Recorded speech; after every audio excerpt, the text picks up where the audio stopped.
Hybrid cars को लेकर हाल फिलहाल में काफी डिस्कशन बढ़ा है। होंडा सिटी हाइब्रिड की खबर के साथ ही लोगों में क्यूरियोसिटी बढ़ी और हमें याद आई ये कार टोयोटा की कैमरी हाइब्रिड।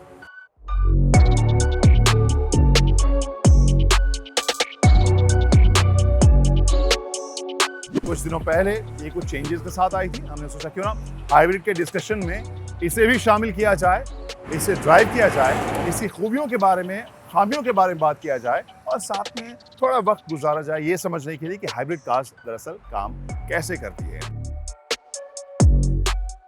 इस स्टोरी में बताएंगे इस कार के बारे में, इसको ड्राइव के बारे में, क्या खासियत है और क्या खामियां हैं।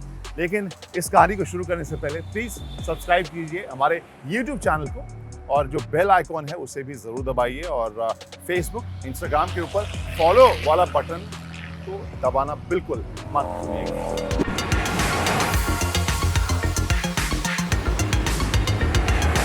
तो कैमरी हाइब्रिड काम कैसे करती है ये तो स्टोरी करने का मकसद है, लेकिन कॉन्टेक्स्ट सेट कर रहे हैं। इस स्टोरी के कॉन्टेक्स्ट में सबसे इंपॉर्टेंट हिस्सा इस कार की कीमत है, जो शुरुआत में 41.5 लाख रुपए के आसपास थी।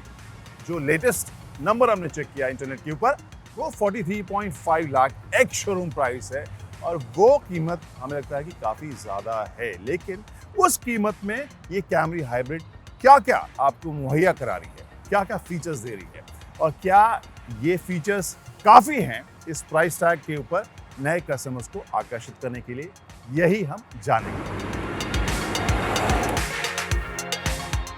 तो सबसे पहले बात करते हैं कुछ एक चुनिंदा छोटे बदलाव की जिसके बारे में आपने शायद सुना हो। नई कैमरी हाइब्रिड का चेहरा थोड़ा सा बदला गया है। यहाँ पर जो ब्लू का जो टिंज है वो तो एक फील देता ही, हाल फिलहाल में आपने देखा होगा जो इको फ्रेंडली गाड़ियाँ होती हैं उसमें एक ब्लू की फील आपको कहीं ना कहीं मिलता है, तो यहाँ पे वो आपको नज़र आ रहा है। लेकिन बदलाव की बात करें तो फ्रंट ग्रिल में क्रोम के इंसर्ट्स आपको अलग अलग जगह आप देखें तो हल्के हल्के क्रोम इंसर्ट्स इसे फ्रेश बना रहे हैं, शार्प बना रहे हैं और स्टाइलिश भी बना रहे हैं। जो बम्पर है उसका डिज़ाइन भी आपको अलग रहेगा और यहाँ पर जो क्रोम का इस्तेमाल है जो कई बार हमें लगता है कि जापानीज कार कंपनीज थोड़ा ज़्यादा भी करती है, लेकिन इसमें बहुत बैलेंस नज़र आ रहा है। तो ये शार्प भी लग रहा है और प्रीमियम भी लग रहा है। एक और चीज़ जो पहले से कहीं ज़्यादा शार्प लग रही है वो इसके अलॉय का डिज़ाइन है। ये आप देखें मशीन कट अलॉयज़ के जो डिज़ाइन है ये आपको डिज़ाइन के हिसाब से थोड़े से अलग लगेंगे। तो हाल फिलहाल में जो अलग अलग अलॉयज़ के डिज़ाइन हमने देखे उस हिसाब से मुझे काफ़ी शार्प और खूबसूरत ये लग रही है। 18 इंच का ये साइज़ है और यहाँ जो मशीन कट अलॉयज़ हैं उनके डिज़ाइन कहीं ज़्यादा बेहतर मुझे नज़र आ रहे हैं। हाइब्रिड के यहाँ पर आपको बैजिंग नज़र आएगी ही। पिछले हिस्से में अगर आप देखें तो वहाँ पे भी जो लाइट्स का कॉम्बिनेशन है वो आपको हल्का सा अलग महसूस होगा।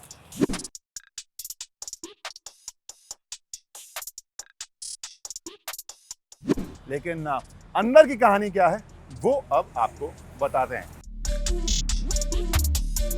चलिए जनाब, तो कैमरी हाइब्रिड के अंदर की कहानी आपको बताएं। यहाँ बैठते ही एक बहुत ही इंटरेस्टिंग सी फील आपको लगेगी। जो कॉम्बिनेशन आपको थोड़ा रेट्रो, थोड़ा जापानीज और मॉडर्न का लगेगा। यहाँ कुछ एक चीज़ें ऐसी हैं जो हाल फिलहाल में हमने जो थोड़ी सस्ती गाड़ियाँ भी हैं उसमें भी हमने देखा है कहीं ज़्यादा मॉडर्न आउटलुक या डिज़ाइन एलिमेंट्स आपको देखने को मिलेंगे। स्पेशली ये नया जो इंफोटेनमेंट स्क्रीन है इसका जो शेप है वो मुझे बहुत ही टिपिकल जापानीज टाइप की फील देता है और साथ में थोड़ा सा डेटेड भी। जिस तरीके के इसमें फिनिश हैं, किनारे जो आपको मेटालिक जो हाइलाइट्स नज़र आ रहे हैं और कुल मिलाकर लुक और शेप जो है वो थोड़ा सा डेटेड लगता है। वहीं अगर सनरूफ की साइज़ हम देखें तो वो भी आपको आमतौर पर आजकल जिस साइज़ के मिलते हैं उससे छोटा ही नज़र आएगा।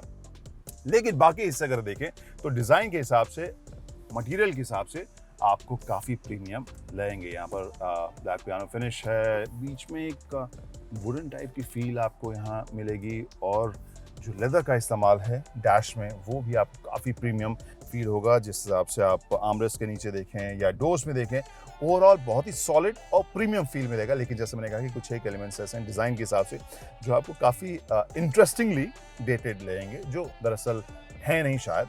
क्यों? बटन दबाता हूँ और आपको बताऊँ सबसे पहला एक्सपीरियंस जो मैंने किया वो बटन, पावर बटन दबाइए और आप कंफ्यूज हो जाएंगे गाड़ी स्टार्ट हुई है कि नहीं। और वही दरअसल असल फ़र्क होगा हाइब्रिड और पेट्रोल या आइस इंजन गाड़ियों में और हाइब्रिड में, जहां फिलहाल बैटरी में उतनी ताकत है कि शुरुआत में ये केवल बैटरी मोड में स्टार्ट होके चल सकती है, जैसा कि यहाँ पर डिस्प्ले मुझे बता रहा है। और अगर बैटरी में ताकत नहीं है तो फिर सीधे पेट्रोल इंजन जो इसमें लगा हुआ है वो ऑन हो जाता है, और जब हम स्टार्ट करते हैं, ड्राइव करते हैं, तो बैटरी है रिचार्ज करती रहती है। उसके बारे में आगे बात करेंगे। यहाँ पर दो आपको एनालॉग डिस्प्ले देखने को मिलेंगे। एक तरफ आपको स्पीडो देखने को मिलेगा, नीचे फ्यूल गेज है। इसके अलावा लेफ्ट में आपको इको पावर और चार्जिंग वाला जो जोन है, जब आप ड्राइव कर रहे होते हैं उसके बारे में आपको पता चलेगा। मोस्टली आप जब डिसलेरेट कर रहे होते हैं, यानी ब्रेक कर रहे होते हैं या क्रूज कर रहे होते हैं, तो फिर वो चार्जिंग मोड में चला जाता है। उसके नीचे जैसे मैंने बताया कि पावर बटन आपको यहाँ राइट साइड में मिलेगा। बूट खोलने के लिए एक बटन, और फ्यूल जो लिड है उसको खोलने के लिए बटन, ESP ऑफ करने के लिए आपको यहाँ पर लेफ्ट साइड में बटन मिलेगा।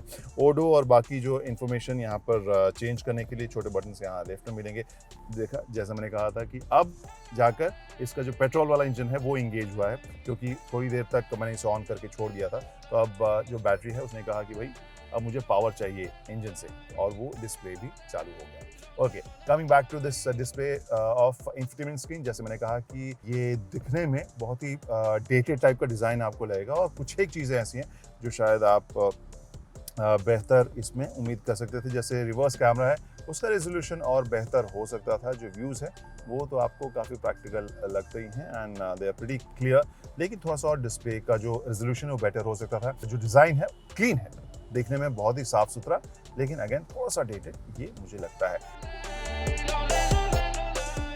लेकिन ये सभी जो मैं कह रहा था कि एक अच्छा कॉम्बिनेशन डिज़ाइन के हिसाब से लगता है कि हाँ, एक टिपिकल जापानीज कार है, और कहीं ना कहीं शायद उसी लुक को जारी रखने के लिए, या उसी लेगेसी या उसी डिज़ाइन एलिमेंट को बरकरार रखने के लिए इस तरह का डिज़ाइन इसमें दिया गया है। चलिए, तो अब उसके नीचे हम देखें, दो आपको AC वेंट्स मिल रहा है। क्लाइमेट कंट्रोल के बटन्स आपको देखने को मिलेंगे, वो भी काफ़ी रेट्रो टाइप की फील के साथ जिस तरह के बटन्स यहाँ पर टच बटन दिए गए हैं, मुझे तो अच्छे ही लगते हैं, क्योंकि अब स्क्रीन के ऊपर टच करना, कंट्रोल करना बहुत मुश्किल होता है। तो ऐसे में टच बटन, जो फिजिकल बटन्स होते हैं, वो तो मुझे अच्छे ही लगते ही हैं। लेकिन यहाँ पर आप देख सकते हैं 3 जोन क्लाइमेट कंट्रोल का बटन है, जिसे आप ऑफ भी कर सकते हैं, यानी सभी जो AC का टेम्परेचर है सब एक जैसे, एक बराबर हो जाएगा। उसके ठीक नीचे यहाँ पर 12 वोल्ट का एक पॉइंट दिखेगा, एक USB का पॉइंट आपको देखने को मिलेगा। वायरलेस चार्जिंग की भी आपको इसमें सुविधा मिल रही है, जिसे ऑन ऑफ करने का भी आपके पास ऑप्शन है। उस वायरलेस चार्जिंग के पैनल के नीचे भी आप फ़ोन रख सकते हैं, थोड़ी सी जगह है सामान रखने की। और उसके ठीक बगल में आपको 2 कप होल्डर्स या ग्लास होल्डर्स मिल रहे हैं। वेंटिलेटेड सीट का आपको बटन मिल रहा है। वहीं अगर गियर शिफ्ट की बात करें तो यहाँ पर ड्राइव और स्पोर्ट मोड दोनों का ऑप्शन है। 3 अलग अलग ड्राइविंग मोड, इको, नॉर्मल और स्पोर्ट का ऑप्शन यहाँ पर एक बटन के जरिए आपको दिया गया है। EV मोड का बटन दिया गया है। ऑटो होल्ड और इलेक्ट्रॉनिक पार्किंग ब्रेक आपको यहाँ दिया गया है। आर्म रेस्ट के नीचे आपको ढेर सारी जगह है, लेकिन USB का सिर्फ एक ही पॉइंट मुझे अभी तक यहाँ पर नजर आया है, और वो मुझे लगता है कि रेट्रो कूल डिज़ाइन नहीं है, बल्कि वो थोड़ा सा डेटेड आइडिया है। थोड़े से और पॉइंट्स तो यहाँ पर होने चाहिए थे। तो एक ओवरऑल प्रीमियम और हाई एंड टाइप की फील, फिनिश तो आपके यहाँ मिल रही है, लेकिन कुछ एक डिज़ाइन एलिमेंट्स, जैसे मैंने कहा कि थोड़े से डेटेड लग रहे हैं। लेकिन पिछले हिस्से में एक डिज़ाइन एलिमेंट ऐसा है जो मुझे काफ़ी मॉडर्न और कूल लग रहा है, वही बताता हूँ आपको।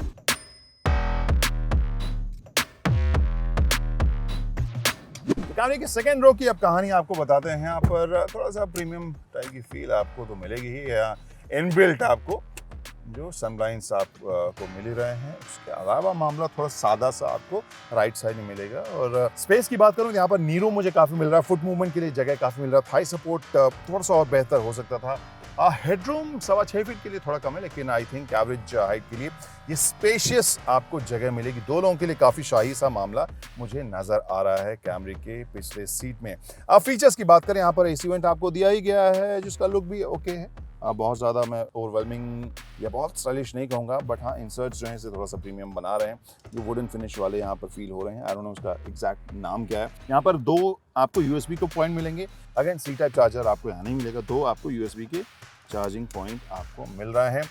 इस सीट की बात करें तो ये सबसे शाही सीट होगी, क्योंकि यहाँ पर आपके पास ऑप्शन है कि आगे वाली सीट को आप जो बैक रेस्ट है उसे आप यहीं से बैठे बैठे आगे कर सकते हैं, या फिर उसे आगे स्लाइड भी कर सकते हैं। आपके पास लेग रूम ही लेग रूम रहेगा। So this seat is going to be the best seat of Camry hybrid, in case आप ड्राइव ना कर रहे हों तो।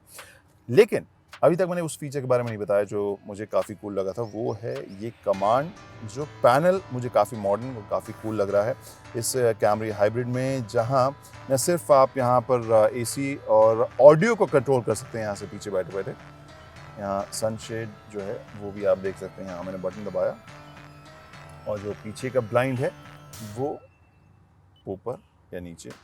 तो कहानी यहीं ख़त्म नहीं हुई, एक और कमांड है, एक और स्विच है, और वो ये है कि आप इलेक्ट्रिकली एडजस्टेबल आपको इसमें सेकेंड रो सीट भी मिल रहा है, जिसमें बैकरेस्ट को आप आगे पीछे कर सकते हैं अपने एंगल के हिसाब से, अपने कंफर्ट के हिसाब से। सो ओवरऑल फीचर्स बहुत ज़्यादा लोडेड मैं इसे नहीं कहूँगा, लेकिन जो फील है, जिस तरह के लेदर का इस्तेमाल है, ओवरऑल जो मटेरियल का इस्तेमाल है, वो उसे प्लश बनाता है, प्रीमियम बनाता है। तो इस सेगमेंट में अंदर ही नहीं, आपके लगेज की स्पेस भी ज़्यादा आप डिमांड करते हैं, तो वहाँ पर यह है कैमरी के लगेज स्पेस की बात, जगह आपको काफ़ी मिल रहा है। और नीचे स्पेयर व्हील की जगह, यस स्पेयर व्हील, और उसके ऊपर टूल बॉक्स। ये मटेरियल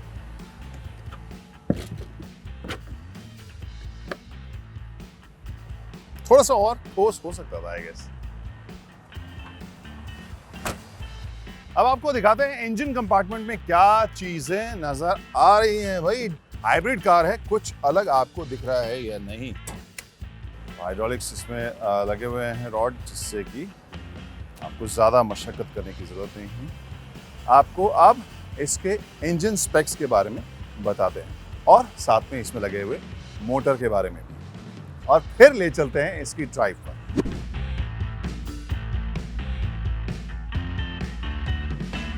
चलिए गाइस, कैमरी हाइब्रिड की ड्राइव की बात करते हैं। इसमें इसके ride quality, comfort, suspension, handling, performance, मोरलेस, इन सब के बारे में कुछ एक मेरे ऑब्जर्वेशंस।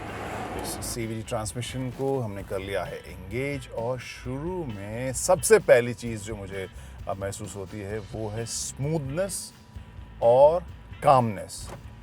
बिल्कुल शांत तरीके से, फिलहाल जैसे मैंने बताया बैटरी थोड़ी चार्ज हो गई है, अब ये आगे के पहियों को पावर दे रही है और आप ईवी मोड में शुरू कर रहे हैं बिल्कुल शांत। कैबिन इंसुलेशन अच्छा है, जिस सेगमेंट की कार है उसमें आप ये डिमांड भी शायद करेंगे कस्टमर, तो उस हिसाब से आपको बहुत ही शांत ड्राइव वैसे भी मिल रही है, ऑल्सो बिकॉज ये ईवी मोड में है। लेकिन जब पेट्रोल मोड में जाती है तो भी ये अंदर काफ़ी शांत आपको महसूस होगी। तो वो सबसे पहली चीज़ इसकी ड्राइव के बारे में मैंने महसूस की।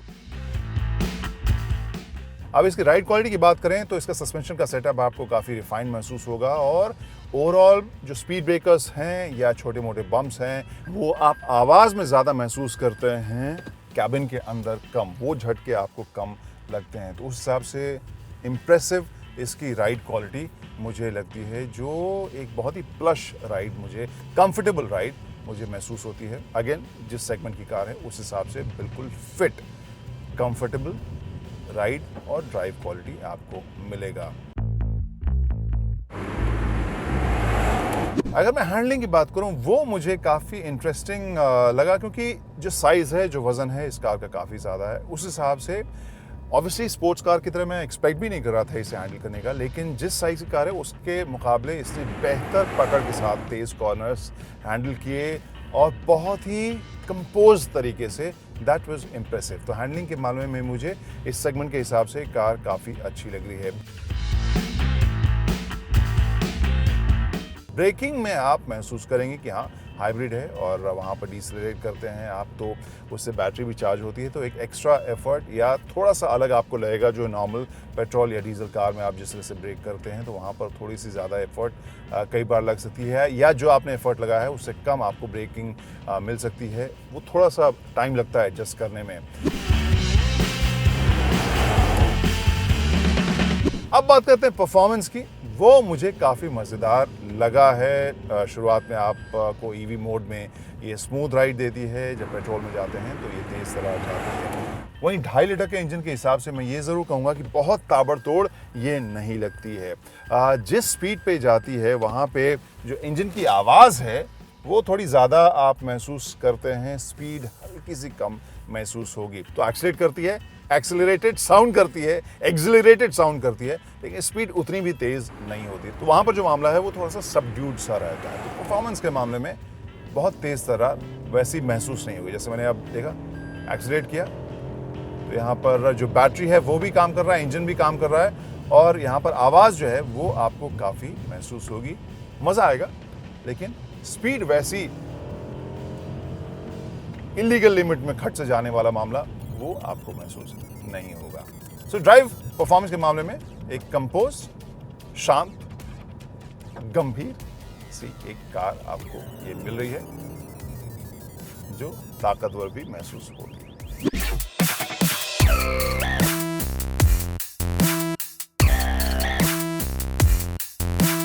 और दोस्तों, अब वही वर्ल्ड फेमस सवाल इन इंडिया की बिंदु कहाँ विश्राम करती है, और बिंदु पर पहुंचने से पहले एक मीम की याद आ रही है। आमतौर पर सिंपल लाइफ को कॉम्प्लिकेट करने का जब भी जिक्र होता है, वहाँ पर वो मीम मेरे टाइमलाइन पर आजकल आने लगा है कि I don't like peace, I love problems. तो वो एक मीम है, लेकिन मेरा ये भरोसा है कि आमतौर पर कस्टमर्स को पीसफुल और कंफर्टेबल या प्रॉब्लम लेस प्रोडक्ट्स चाहिए होते हैं।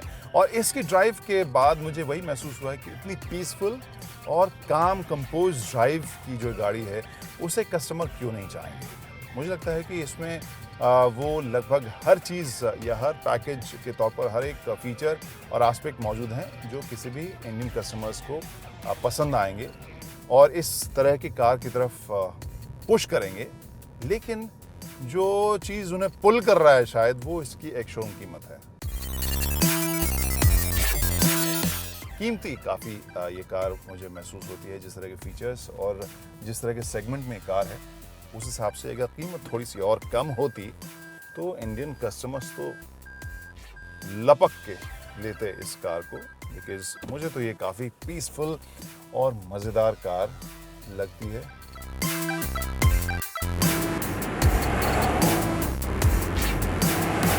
बहुत ज़्यादा गैजेट्स और टेक्नोलॉजी नहीं है, लेकिन इस सेगमेंट में जो ज़रूरत है, जो कस्टमर्स जिस तरह से पैम्पर हो सकते हैं, वो सारे एस्पेक्ट्स वो मुझे इसमें महसूस होता था। लेकिन जैसे मैंने बताया, एनीवे, कैसी लगी स्टोरी बताइएगा हमें, और अगर अच्छी लगी तो शेयर कीजिएगा दोस्तों के साथ, और अच्छी ना भी लगी सब्सक्राइब तो कर लीजिएगा, बेल आइकॉन दबा ही लीजिएगा। हो सकता है हमारी अगली स्टोरी आपको अच्छी लगी। फिलहाल पूरी टीम को दीजिए इजाज़त। बाय तथा बाय।